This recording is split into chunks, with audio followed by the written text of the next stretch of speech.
Sejam bem-vindos, está começando mais uma edição do Nordeste News. Confira agora os principais destaques de hoje. Governo do Rio Grande do Norte conquista recursos para nova policlínica em Natal. Tribunal de Justiça declara ilegal a nova paralisação dos professores da rede estadual em Sergipe. Mais de 80% dos alimentos adquiridos pelo Programa de Aquisição de Alimentos são produzidos por agricultoras no Piauí. Ceará acolhe. Governo envia à Assembleia projeto para ajudar crianças que ficaram órfãos na pandemia de Covid-19. Todos os detalhes a gente conta agora. Nordeste News está no ar.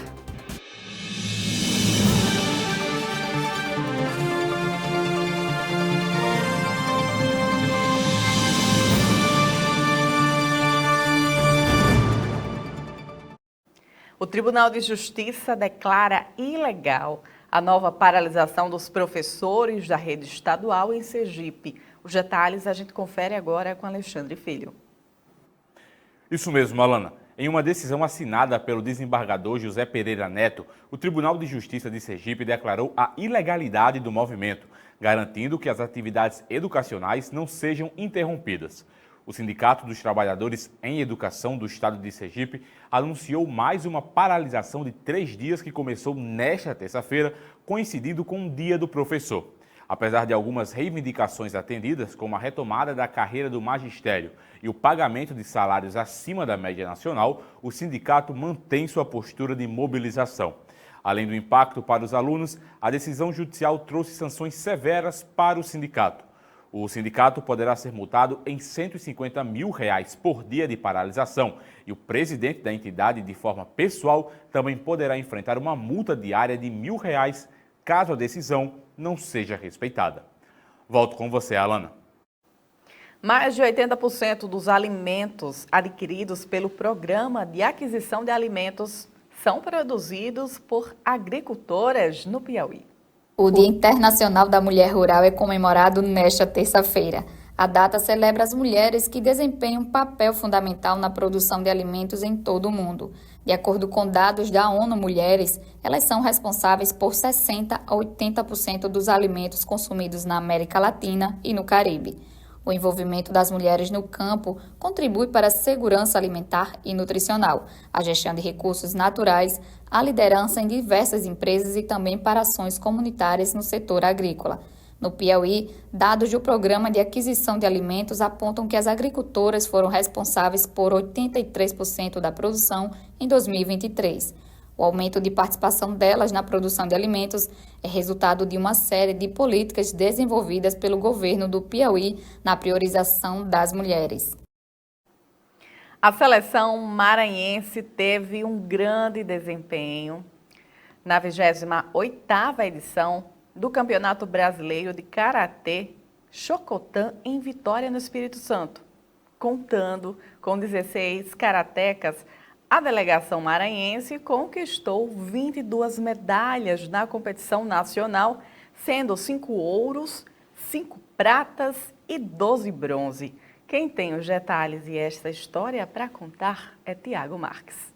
A seleção maranhense teve um desempenho notável na 28ª edição do Campeonato Brasileiro de Karatê Shotokan, realizado entre os dias 11 e 13 de outubro em Vitória, no Espírito Santo. Com uma delegação de 16 atletas, o Maranhão conquistou 22 medalhas, sendo 5 de ouro, 5 de prata e 12 de bronze, consolidando-se como uma das potências no karatê do país. Entre os destaques, o trio Vitor Augusto Moraes, Daniel Caripunas e João Micael da Silva venceu o ouro no kata masculino por equipes de 17 a 18 anos. Nas competições individuais, Luísa Mendes, Radija Costa, João Batista Pereira e João Guilherme Maciel também brilharam, subindo ao lugar mais alto do pódio. Vitor Augusto Moraes foi um dos principais nomes, conquistando 4 medalhas, assim como Garance Demossou, que garantiu 4 bronzes. Com a liderança do sensei Marco Aurélio Mota, a equipe maranhense se destacou com grande esforço e dedicação, trazendo reconhecimento ao estado na modalidade.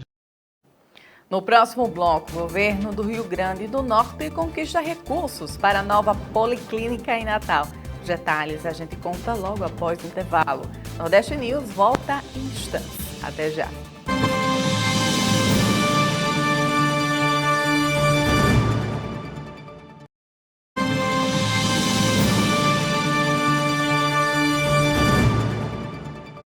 Estamos de volta.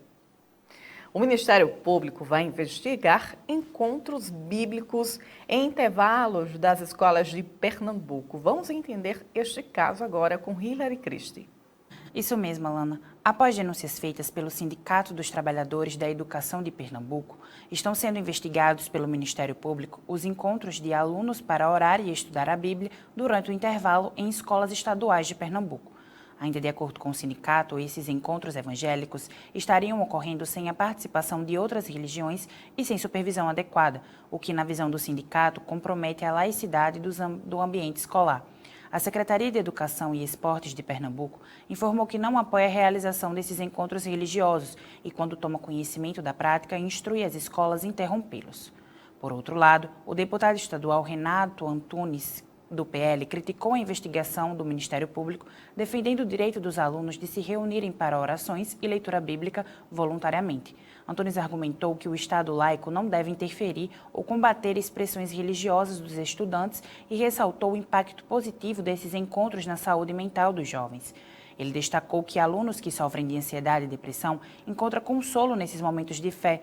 O deputado também criticou o foco do sindicato, sugerindo que as preocupações deveriam estar voltadas para questões como qualidade do ensino e a segurança nas escolas. Ele informou que já solicitou uma audiência com o Ministério Público para discutir os direitos dos estudantes de exercerem sua liberdade religiosa no ambiente escolar. Volto com você, Alana. O governo do Rio Grande do Norte conquista recursos para a nova policlínica em Natal. Andriele Torres. O equipamento vai ampliar o acesso e a qualidade do atendimento à população de toda a região metropolitana da capital. O novo serviço de saúde é fruto de um projeto apresentado pelo governo do Rio Grande do Norte, por meio da Secretaria de Estado da Saúde Pública, CESAP, ao governo federal e aprovado dentro do PAC Seleções 2023. A Policlínica é o segundo maior investimento conquistado pelo governo do RN para a saúde de Natal e da região dentro do PAC Seleções. Além dela, também está em curso o projeto da nova maternidade, que vai ser construída na zona norte de Natal, com investimento previsto de 60 milhões de reais.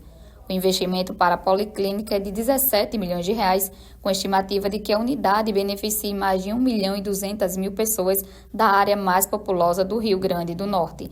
A estrutura vai funcionar na Avenida Capitão Mó Gouveia, no bairro da Cidade da Esperança. Agora a gente muda de assunto e fala do Ceará Acolhe.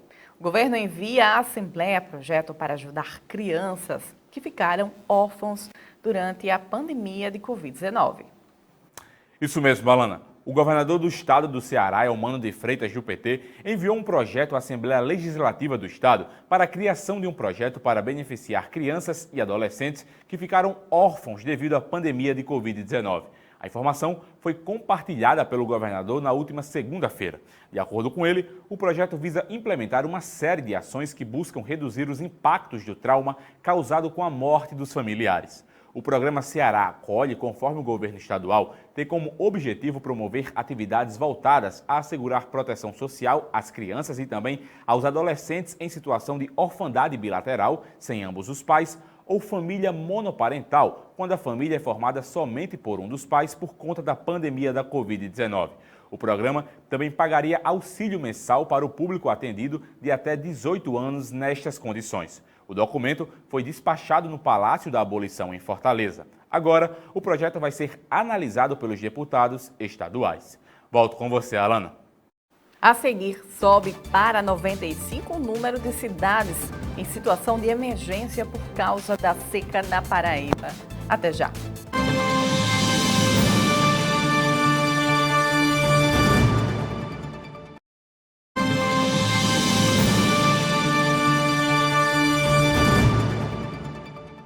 Nordeste News está de volta.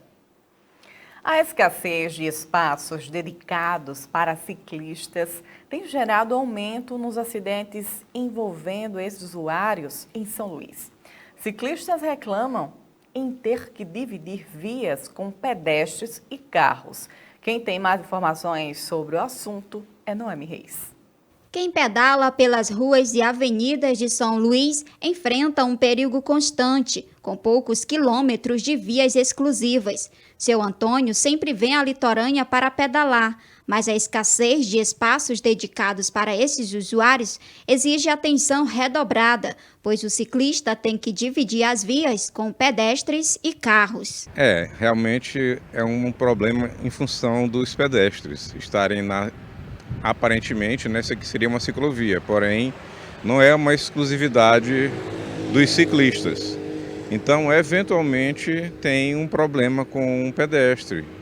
Pode ter um acidente, né? Porque as bicicletas normalmente estão em velocidades maiores. E isso é um problema porque muitas vezes não dá para você frear, né? E pode acontecer um acidente. Não porque não tem ciclovia. Então, de alguma forma, eu não ouso andar nessas ruas porque é muito perigoso. Já tiveram vários acidentes fatais, inclusive, né? Então, infelizmente, São Luís carece muito, né, de ciclovias e isso é uma necessidade. Na minha opinião, é o único lugar que tem uma ciclovia que não pode ser utilizada, entendeu? Às vezes, aí fica muito misturado o pedestre com a galera que gosta do ciclismo, entendeu? Aí, às vezes, a galera tem que utilizar a pista.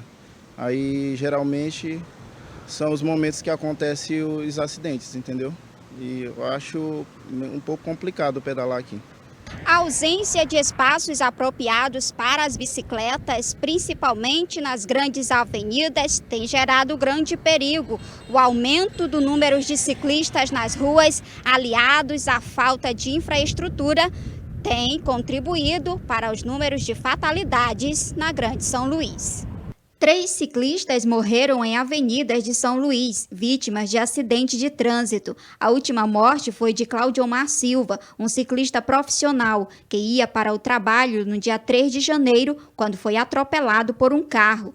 A morte de ciclistas na capital chama a atenção para um grave problema de mobilidade urbana em São Luís, a falta de ciclovias e ciclofaixas. As ciclovias e ciclofaixas ajudam a evitar acidentes com ciclistas, pois eles não precisam disputar espaço nas avenidas com os veículos de maior porte. São Luís é uma cidade que ainda padece de muitos vícios ligados à mobilidade urbana.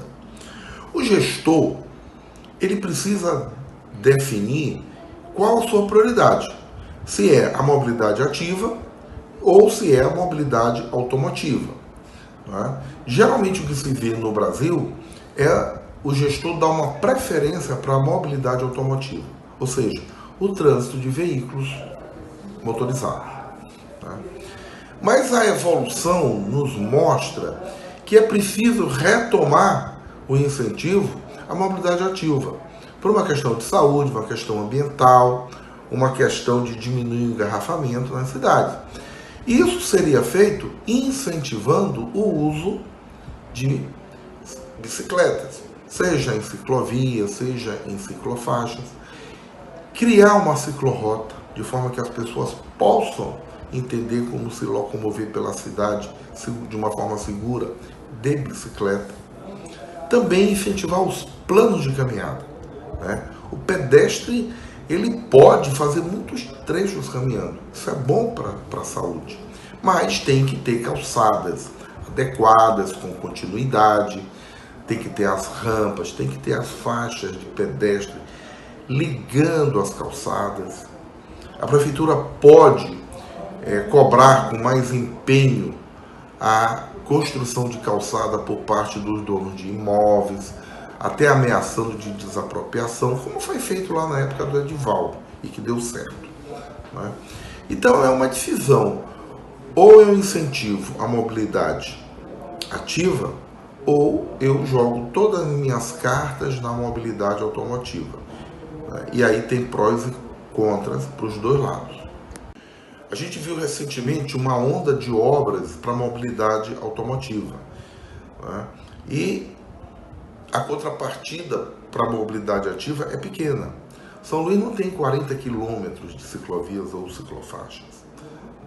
Elas estão sendo construídas mais como uma reação do gestor para dizer que está fazendo. Não são planejadas, devidamente planejadas. Então, eu diria que se a gente investir mais na mobilidade ativa e escolher a mobilidade automotiva no modal transporte público, nós íamos ter uma qualidade de vida muito grande em São Luís, né? Investindo em ciclovias e ciclofaixas e nas faixas exclusivas para ônibus.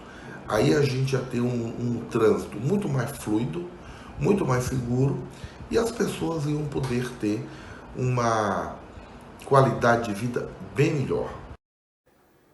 Sobe para 95 o número de cidades em situação de emergência por causa da seca no estado da Paraíba. Isso mesmo, Alana. O Ministério do Desenvolvimento Regional aumentou para 95 o número de municípios da Paraíba em situação de emergência por causa da estiagem. E com a entrada de Aparecida, a lista representa quase 43% dos municípios do estado. Agora as prefeituras estão aptas a solicitar recursos do governo federal para ações de defesa civil, como compra de cestas básicas, água mineral, refeição para trabalhadores e voluntários, kits de limpeza de residência, higiene pessoal e dormitório. Cidades com um reconhecimento federal de situação de emergência ou de estado de calamidade pública podem solicitar ao Ministério do Desenvolvimento Regional recursos para ações de defesa civil. A solicitação pelos municípios em situação de emergência deve ser feita por meio do Sistema Integrado de Informações sobre Desastre. Com base nas informações enviadas nos planos de trabalho, a equipe técnica da Defesa Civil Nacional avalia as metas e os valores solicitados. Com aprovação, é publicada a portaria no Diário Oficial com o valor a ser liberado. Volto com você, Alana. A Polícia Militar registra 2 casos de idosos que foram espancados pelos filhos nas últimas 24 horas em Alagoas. Isso mesmo, Alana. 2 casos de agressões contra idosos foram registrados pela Polícia Militar nas últimas 24 horas em Maceió e região metropolitana. Os suspeitos, os filhos das vítimas, foram presos em flagrante. Segundo a Polícia Militar, um dos casos ocorreu no bairro do Clima Bom, em Maceió, onde várias pessoas tentaram invadir uma casa e relataram aos militares que um idoso teria sido espancado pelo próprio filho. Os militares conseguiram entrar na residência e encontraram a vítima com ferimentos nas mãos e nos pés. Ainda segundo os policiais, o suspeito se encontrava com um corte na testa bastante agitado e com sinais de embriaguez. Não foi divulgada a motivação das agressões. O suspeito foi encaminhado para a central de flagrantes, onde foi autuado por lesão corporal dolosa. O outro caso foi registrado no município de Marechal Deodoro, onde uma mulher foi encontrada no meio da rua e contou que foi agredida pelo filho. Ela disse que foi empurrada e ficou com um ferimento no braço. Ainda não se sabe o que teria motivado a violência.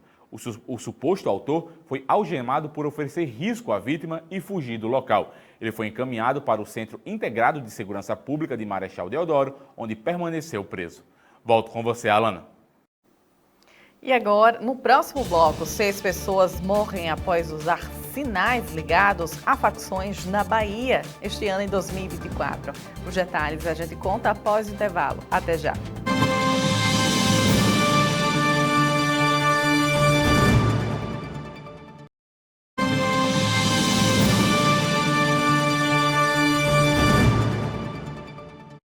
Estamos de volta com o Nordeste News.